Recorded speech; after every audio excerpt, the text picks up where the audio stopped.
ರೈತ ಬಾಂಧವರಿಗೆ ಪ್ರಗತಿ ಚಾನಲ್ಗೆ ಆತ್ಮೀಯವಾದ ಸ್ವಾಗತ. ಇಂದಿನ ಜೋಳದ ಮಾರುಕಟ್ಟೆಯ ಬೆಲೆಯನ್ನು ನೋಡಿಕೊಂಡು ಬರೋಣ. ಇನ್ನು ಯಾರು ಹೊಸದಾಗಿ ನಮ್ಮ ಯೂಟ್ಯೂಬ್ ಚಾನಲ್ ನೋಡ್ತಾ ಇದ್ದರೆ ತಪ್ಪದೇ ಸಬ್ಸ್ಕ್ರೈಬ್ ಆಗಿ. ನಾವು ಪ್ರತಿದಿನ ಮಾರುಕಟ್ಟೆಗಳ ಬೆಲೆಗಳ ಅಪ್ಡೇಟ್ಗಳನ್ನು ನೀಡ್ತಾ ಇರ್ತವೆ. ಚಾನಲನ್ನು ಈಗಲೇ ಸಬ್ಸ್ಕ್ರೈಬ್ ಆಗಿ.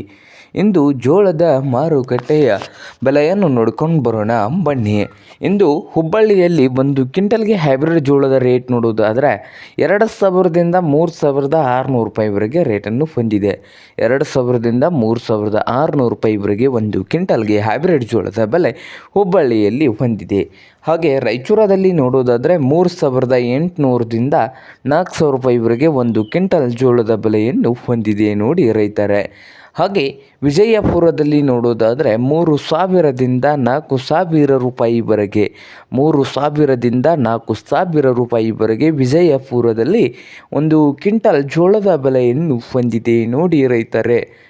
ಹಾಗೆ ಇನ್ನೊಂದು ಮಾರುಕಟ್ಟೆ ಆದಂಥ ಸಾಂಗಲಿಯಲ್ಲಿ 4,000 ರೂಪಾಯಿದಿಂದ 6,000 ರೂಪಾಯಿವರೆಗೆ ಜವಾರಿ ಜೋಳದ ಬೆಲೆಯನ್ನು ಹೊಂದಿದೆ ಸಾಂಗಲಿಯಲ್ಲಿ. ಹಾಗೆ ದಾವಣಗೆರೆಯಲ್ಲಿ 2,000ದಿಂದ 2,900 ರೂಪಾಯಿವರೆಗೆ ಹೈಬ್ರಿಡ್ ಜೋಳದ ಬೆಲೆ ಒಂದು ಕ್ವಿಂಟಲ್ಗೆ ಹೊಂದಿದೆ. ಹಾಗೆ ಕಲಬುರಗಿಯಲ್ಲಿ 2,500ದಿಂದ 4,600 2,500ದಿಂದ 4,600 ರೂಪಾಯಿವರೆಗೆ ಒಂದು ಕ್ವಿಂಟಲ್ ಜೋಳದ ಬೆಲೆ ಕಲಬುರಗಿಯಲ್ಲಿ ಹೊಂದಿದೆ ನೋಡಿ ರೈತ ಬಾಂಧವರೇ.